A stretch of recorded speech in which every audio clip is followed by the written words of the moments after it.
Everyone, welcome to commerce tutorial. मैं हूं आपकी अपनी होस्ट ज्योति। आज हम स्टार्ट करने जा रहे हैं +1 इकोनॉमिक्स का चैप्टर इलेक्ट्रिसिटी ऑफ डिमांड। यहाँ पे एक वर्ड है इलास्टिसिटी, और ये अगर हम जर्नल सेंस में देखें तो ये कहाँ से निकला है? इलास्टिक से। इलास्टिक का हमारा मतलब क्या होता है? फ्लेक्सिबल। फ्लेक्सिबल मीन्स जो चीज चेंज होती रहती है। जैसे हम जनरल साइंस में देखें, कोई बंदा बिजनेस कर रहा है, बिजनेस हमेशा एक जैसा नहीं रहता। कस्टमर आते हैं, उनका टेस्ट चेंज होता है, प्रेफरेंस चेंज होता है। तो आने वाले ट्रेंड के साथ पहले ही जो अपना ओनर है वो अपने इन चीजों को एंटिसिपेट करके चेंजेस लाता है, मतलब अपने बिजनेस में क्या लाता है? फ्लेक्सिबिलिटी होता है। ऐसे ही इलास्टिसिटी का मतलब क्या होता है? जब एक वेरिएबल के चेंज होने पर उसका दूसरे वेरिएबल पर क्या इफेक्ट पड़ता है, that is elasticity of demand. अब एक वेरिएबल को भी हो सकता है, वो प्राइस भी हो सकती है, वो इनकम भी हो सकती है। इसलिए जो हमारी इलास्टिसिटी ऑफ डिमांड होती है ये 3 टाइप्स की होती है: price elasticity of demand, income elasticity of demand and cross elasticity of demand. अब हमने लॉ ऑफ डिमांड में लास्ट सेशन में इनके साथ रिलेटेड कुछ डिस्कशन की थी। वो जो चैप्टर है वो इसी के साथ रिलेटेड है हमारा। प्राइस इलास्टिसिटी ऑफ डिमांड क्या बोलती है? अगर हमारी प्राइस में चेंजेस आएगा, उसका रिजल्ट वर्ड हमारा दूसरा वेरिएबल कौन सा है? डिमांड। ये तो नेचुरली है, दूसरा वेरिएबल डिमांड है, क्योंकि हम डिमांड के बारे में क्या कर रहे हैं? स्टडी कर रहे हैं।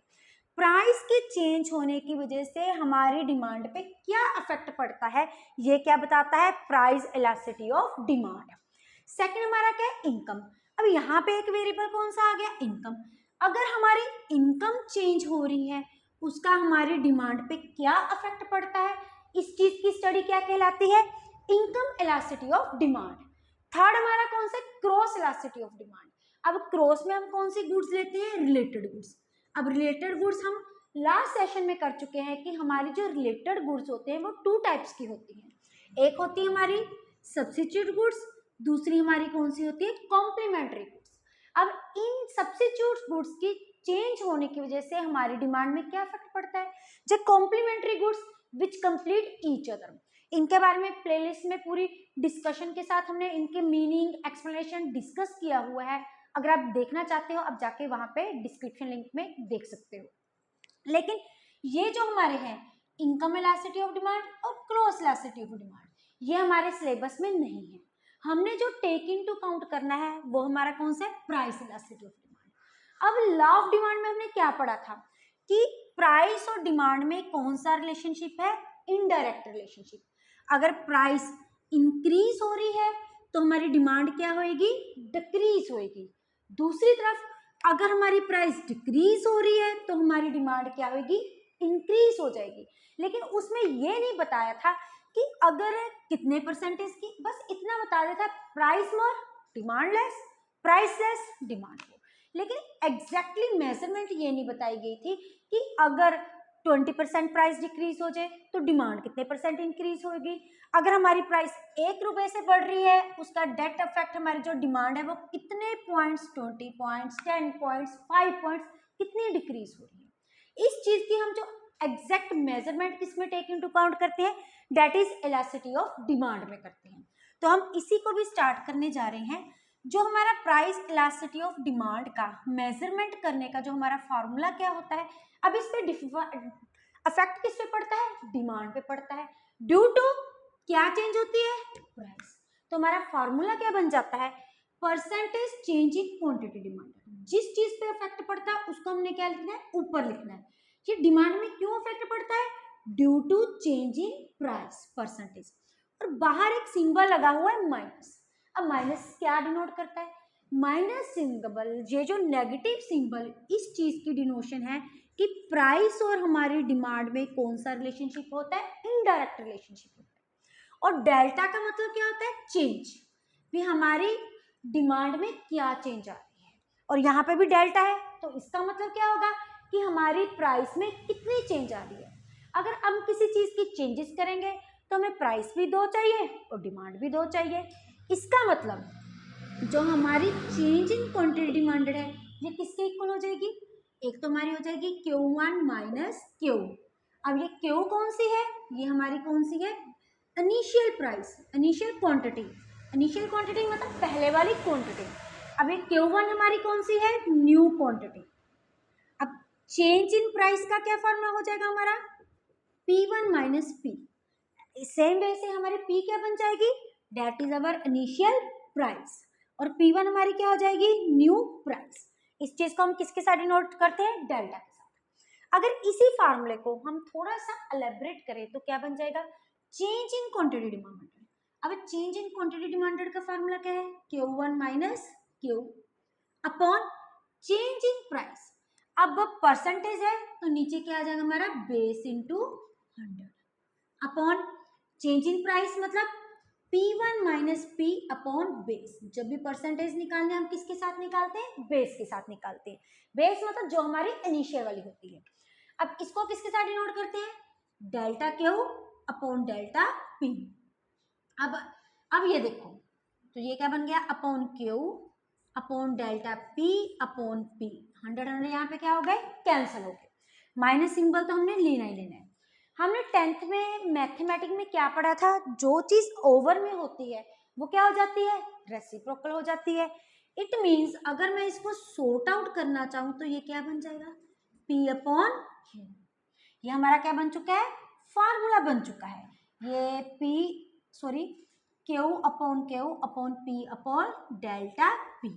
अब ये फार्मूला क्या बन जाएगा, minus P upon Q into delta Q upon delta P। ये इसका क्या है, मेन फार्मूला है। इनके साथ जो कैलकुलेशन है वो थोड़ी सी इजी हो जाएगी। इस फार्मूले को देखकर तो पहले ही क्या लग रहा है, डर लग रहा है। दोबारा से बता रही हूँ, अब हमारे पास चेंज को डिनोट करने के लिए टू टाइप्स ऑफ क्वांटिटीज लेनी होगी, एक न्यू क्वांटिटी माइनस ओल्ड मतलब initial quantity. Change in price means P1 minus P, that is new price minus initial price. अब हमने क्या लेना है, हमारे में क्या है, परसेंटेज। अब परसेंटेज का क्या फॉर्मूला होता है परसेंटेज में कन्वर्ट करने का, ये हमारा चेंज हो गया upon initial quantity into 100। P1 minus P0 upon P, that is our initial price into 100। 100 क्या हो गया हमारे पास, कैंसल। इन दोनों को अगर माइनस करेंगे ये क्या आएगा, डेल्टा Q। इन दोनों को माइनस करेंगे हमारे पास क्या आ जाए, डेल्टा P। हमारे 10th का मैथमेटिकल फार्मूला, इसको हमने क्या कर दिया, रेसिप्रोकल। जब हम इसको ऊपर ले जाएंगे तो ये क्या हो जाएगी, reciprocal P upon delta P। इसमें कुछ भी नहीं किया, P अपॉन Q एक तरफ रख दिए और डेल्टा चेंज हमने क्या कर दिया, एक तरफ रख दिया। माइनस हमने लगाना ही लगाना है क्योंकि इन दोनों में कौन सा रिलेशनशिप है, नेगेटिव रिलेशनशिप है, इनवर्स रिलेशनशिप है। अगर आपका स्क्रीनशॉट इसका लेना चाहते हो तो ले सकते हैं। ये था हमारा formula to calculate the elasticity of demand. अब नेक्स्ट हमारा जो पोर्शन है, अब देखिए, अब थोड़ी देर पहले हम यहाँ पे डिस्कस कर चुके हैं कि इलास्टिसिटी ऑफ डिमांड होता क्या है, लेकिन हमने इसमें पढ़ना किसके बारे में, प्राइस। अब इलास्टिक का एक ऑपोजिट वर्ड आता है inelastic. Elastic means flexible, inelastic जिसमें फ्लेक्सिबिलिटी होती नहीं। अगर एक वेरिएबल मीन्स एक वेरिएबल हमारा क्यों, अगर हमारी प्राइस, इलास्टिक मीन्स अगर हमारी प्राइस चेंज हो रही है तो उसका इफेक्ट किस पे पड़ रहा है, डिमांड पे पड़ रहा है। इनइलास्टिक मीन्स अगर हमारी प्राइस चेंज हो रही है उसका डिमांड की तरफ कोई भी इफेक्ट नहीं पड़ रहा।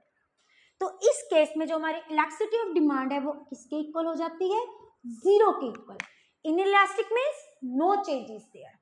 अब इलास्टिक अभी करके हटे हैं, इसमें क्या होता है, इलास्टिक जैसे हमारा एक इलास्टिक होता है, उसको ऐसे करो वो ऐसे, हमारा जो लोअर है, नया लोअर हम लेके आ रहे हैं उसमें इलास्टिक डाला होता है, ऐसे करते वो बिल्कुल फ्लेक्सिबल होता है, 1 मिनट में क्या होता है, चेंज हो जाता है। वही है हमारा इलास्टिक, कि अगर हमारी प्राइस थोड़ी सी चेंज हो रही है लेकिन उसका डिमांड पे बहुत ज्यादा इफेक्ट पड़ रहा है। एक छोटी सी एग्जांपल लेते हैं, पहले प्राइस कितनी थी, 2 रुपीज, लेकिन अब ये प्राइस और डिमांड हमारी कितनी थी, वी कैन से 10 यूनिट्स। अब हमने प्राइस थोड़ी सी रिड्यूस कर दी, थोड़ी सी मीन्स हम 1 पॉइंट वी कैन से 80 ले लिए, 80। डिमांड लेकिन क्या चेंज होगी, डिमांड ने चक्कर लिए फंडे और क्या होगी, 100 यूनिट्स। इसका मतलब प्राइस से तो थोड़ी सी कम हुई थी लेकिन डिमांड एकदम से बहुत ज्यादा इंक्रीज होगी। मीन्स हमारी डिमांड बहुत ज्यादा इलास्टिक है। प्राइस की चेंज होने की वजह से उसका नेट इफेक्ट किस पे पड़ रहा है, डिमांड पे बहुत ज्यादा इफेक्ट पड़ रहा है। इस केस में जो हमारी ईडी किसके इक्वल होती है, इन्फिनिटी के इक्वल हो जाती है। नेक्स्ट है यूनिटरी। अब यूनिटरी का मतलब क्या होता है, one means which is equal to one. It means जितना चेंज इन प्राइस है वो किसके इक्वल है, चेंज इन क्वांटिटी के इक्वल है। जितनी प्राइस चेंज हो रही है उतनी हमारी क्या हो रही है, क्वांटिटी चेंज हो रही है। तो इस केस में हमारी ईडी किसके इक्वल हो जाती है, वन के इक्वल हो जाती है। अब less than unity, less than unity, अब हमने किसको देखना है, डिमांड को देखना है। इट मीन्स जो हमारी चेंज इन प्राइस तो ज्यादा है लेकिन डिमांड में उतनी चेंज नहीं है। डिमांड हमारी प्राइस से कम चेंज हो रही है, क्योंकि वर्ड कौन सा यूज किया है, लेस। तो हमारी क्या मतलब, कौन सी चीज लेस है, डिमांड। इसका मतलब प्राइस बहुत ज्यादा चेंज हो रही है। इस केस में हमारी ईडी किसके साथ इक्वल होती है, less than one. Next more than unity. More than का मतलब हो गया ज्यादा, किससे ज्यादा, वन से ज्यादा। अब डिमांड मोर देन है तो नेचुरली है जो हमारी चेंज इन डिमांड है वो ज्यादा है एज कंपैरेटिव टू प्राइस। तो इस केस में हमारी ईडी क्या हो जाती है, ग्रेटर देन वन। ये हमारी है डिग्रीज। हमारे पास 5 types of elasticity of demand की डिग्रीज है। अब हम एक एक इसका डायग्राम डिस्कस करते हैं।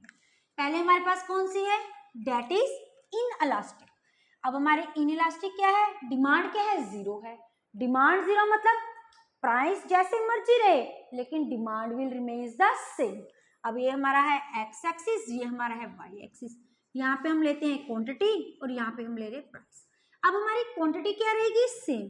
डिमांड मेरी यही रहेगी, चाहे मेरी प्राइस हो जाए पी और चाहे मैं प्राइस इंक्रीज करके कर दूं पी वन, चाहे मैं प्राइस डिक्रीज करके कर दूं पी जीरो, जो मर्जी हो जाए demand will remains the same, that is okay. अब इस केस में हमारी इलास्टिसिटी ऑफ डिमांड की क्या कर्व होती है, that is verticular line that is parallel to the Y axis. क्योंकि ये कौन सी लाइन है, वर्टिकल लाइन है और किसके पैरेलल है, वाई एक्सिस के पैरेलल है। सेकंड हमारी है प्राइस इलास्टिसिटी ऑफ डिमांड। फिर प्राइस में थोड़ा सा माइनर सा चेंज कर रही हूँ लेकिन उसका डिमांड पे बहुत ज्यादा इफेक्ट पड़ रहा है।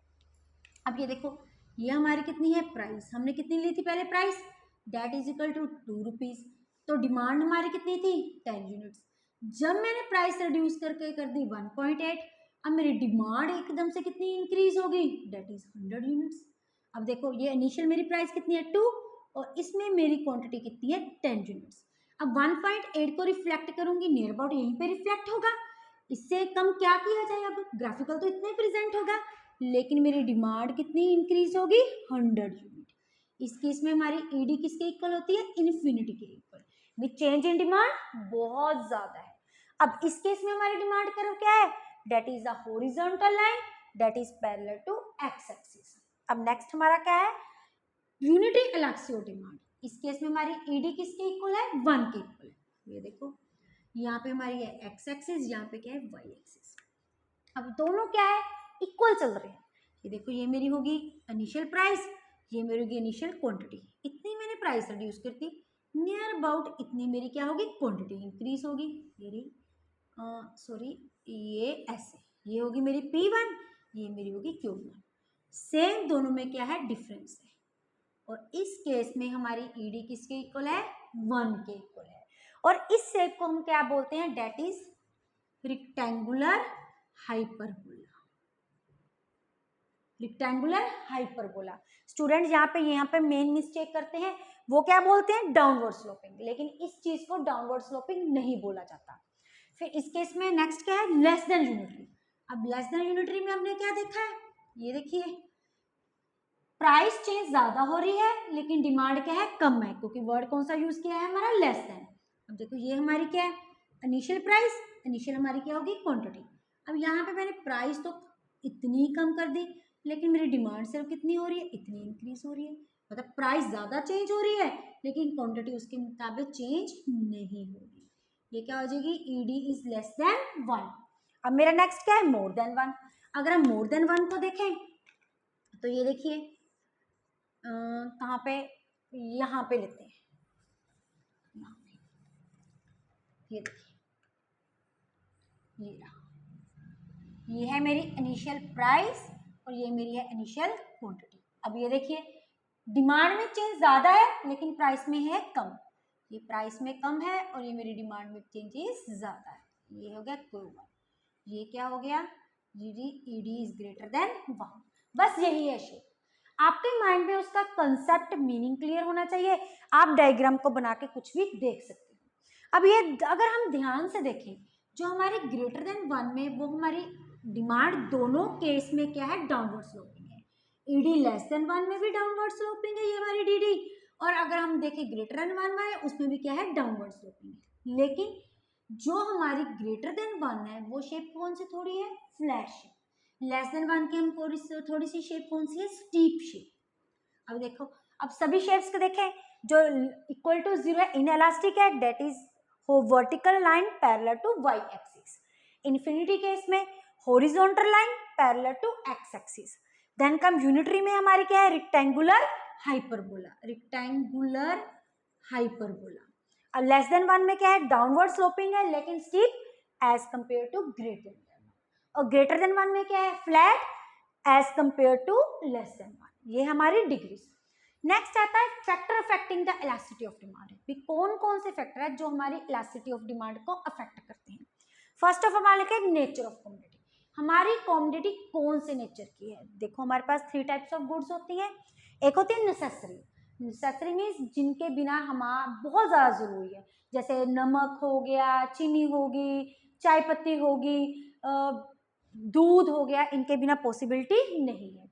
अब अगर हम बात करें सॉल्ट की, सॉल्ट की चाहे प्राइस इंक्रीज हो चाहे प्राइस डिक्रीज हो, डिमांड उसकी कम ज़्यादा हो ही नहीं सकती, क्योंकि ये क्या है, बेसिक नेसेसिटी है। तो इस केस में हमारी ED किसके इक्वल हो जाएगी, 0 के equal. 0 means in elastic demand. Second है लग्जरी। लग्जरी जैसे कार हो गया, AC हो गया, गीजर हो गया। अब इनकी प्राइस मिडिल मैन के लिए थोड़ी सी कम होगी, डिमांड इंक्रीज हो जाएगी। प्राइस थोड़ी सी इंक्रीज होगी, डिमांड क्या हो जाएगी, बहुत ज्यादा इफेक्ट पड़ेगा। तो इस केस में हमारी इलेक्ट्रिसिटी ऑफ डिमांड क्या होती है, इन्फिनिटी होती है। थर्ड हमारी है ज्वाइंटली डिमांड, जो एक दूसरे के साथ कंसर्न होते हैं, जैसे कार पेट्रोल हो गया, पेन और इंक हो गया, जो एक दूसरे के साथ डिपेंडेंट होती है एक दूसरे के। इनकी जो डिमांड होती है ये हमारे पास क्या होती है, मॉडरेट इलास्टिक होती है, ना ज़्यादा फर्क पड़ता है ना ज़्यादा कम होती है। सेकंड है availability of substitute. Substitute goods के बारे में हम लॉ ऑफ डिमांड में, हमने थ्योरी ऑफ डिमांड में देखा था, जो गुड्स हम एक दूसरे के लिए सब्स्टिट्यूट कर सकते हैं। जैसे क्या हो गया, टी एंड कॉफ़ी। अब अगर टी की प्राइस बढ़ेगी तो कॉफ़ी की डिमांड क्या हो जाएगी, बढ़ जाएगी। इट मीन्स अगर तो सब्स्टिट्यूट अवेलेबल है, उस केस के लिए हमारी इलास्टिसिटी ऑफ डिमांड क्या हो जाएगी, इलास्टिक होगी। अगर सब्स्टिट्यूट ही नहीं अवेलेबल, एक जगह के लिए दूसरी चीज हम यूज ही नहीं कर सकते, तो उस केस में हमारी डिमांड क्या हो जाएगी, इन इलास्टिक। ये डिपेंड करेगा उसकी यूज के ऊपर। Multiple uses. अब कोई प्रोडक्ट है जिसको हम अलग अलग जगह पे यूज कर सकते हैं। इसकी बेस्ट एग्जांपल हमारे पास क्या है, मिल्क। अब मिल्क से कर्ड भी बनाया जा सकता है, लस्सी भी बना सकते हैं, घी भी बना सकते हैं, पनीर भी बना सकते हैं, एज इट इज भी पी सकते हैं, खीर भी बन सकती है। अब वो प्रोडक्ट जिसके मल्टीपल यूजेस होते हैं, उसकी डिमांड हमारे पास क्या होती है, इलास्टिक। लेकिन वो गुड्स जिनके सिंगल यूज कर होते हैं, उनको चाहे उनकी प्राइस कम हो ज्यादा हो, हमें इतना फर्क नहीं पड़ेगा। Then postpone of use. अगर प्रोडक्ट को हम फ्यूचर पे पोस्टपोन कर सकते हैं कि नहीं कर सकते। अब देखो, पेन है, मेरे को पेन चाहिए था, मैं खरीदने के लिए मार्केट में चली गई, लेकिन अभी मेरे पास अवेलेबल पेन है। मार्केट में जाके मेरे को क्या पता लगा कि पेन की प्राइस नियर फ्यूचर में क्या होने वाली है, कम होने वाली है। तो मैंने क्या किया, मेरे पास पेन पड़े हैं तो मैंने परचेज करना बंद कर दिया, क्योंकि मैं इसको फ्यूचर में खरीद लूंगी जब इसकी प्राइस कम हो जाएगी। तो इट मीन्स वो प्रोडक्ट जिनकी यूज हम पोस्टपोन कर सकते हैं फ्यूचर में, उनकी डिमांड क्या होती है, इलास्टिक। लेकिन वो प्रोडक्ट जिनको पोस्टपोन नहीं किया जाता, उनकी क्या होती है, inelastic. Then comes income level of buyer. किसी भी पर्सन की कितनी इनकम है। देखो 2 टाइप्स के लोग होते हैं, एक हाई इनकम वाले, एक लो इनकम वाले, और क्या होते हैं, एक मॉडरेट इनकम वाले। अब जिनकी इनकम पहले से ही बहुत ज्यादा है, उनको क्या फर्क पड़ता है, प्राइस कम हो प्राइस ज्यादा हो, इनकी डिमांड क्या होती है, इन इलास्टिक। लेकिन जिनकी इनकम क्या होती है, कम होती है, उनके लिए डिमांड क्या हो जाती है, अगर एकदम से उनकी इनकम इंक्रीज हो जाए तो उनकी डिमांड क्या हो जाएगी, बढ़ जाएगी, तो उनकी क्या होती है, इलास्टिक। लेकिन जो मॉडरेट होते हैं उनकी क्या रहती है, मॉडरेट रहती है। हैबिट ऑफ कंज्यूमर, कंज्यूमर की क्या हैबिट है। अब मेरे को स्केचर के शूज पसंद है, जया मर्जी हो मैंने तो स्केचर ही परचेज करना है। इट मीन चाहे स्केचर की प्राइस बढ़े चाहे कम हो, अब उसकी डिमांड पे कोई भी इफेक्ट नहीं पड़ेगा। तो इस चीज में जो कंज्यूमर किसी चीज को लेके हैबिचुअल होता है उसकी डिमांड क्या होती है, इनअलास्टिक। प्राइस लेवल, अब प्राइस का रिलेशनशिप तो हम ऑलरेडी पढ़ चुके हैं, दोनों में कौन सा रिलेशनशिप है, नेगेटिव। अगर किसी की प्राइस कम होती है तो डिमांड क्या हो जाती है, बढ़ जाती है, मीन्स क्या हो जाती है, इलास्टिक। उस बेस पे से डिपेंड करता है। टाइम पीरियड, अब टाइम पीरियड क्या होता है, एक तो शॉर्ट टाइम पीरियड होता है, एक लॉन्ग टाइम पीरियड होता है।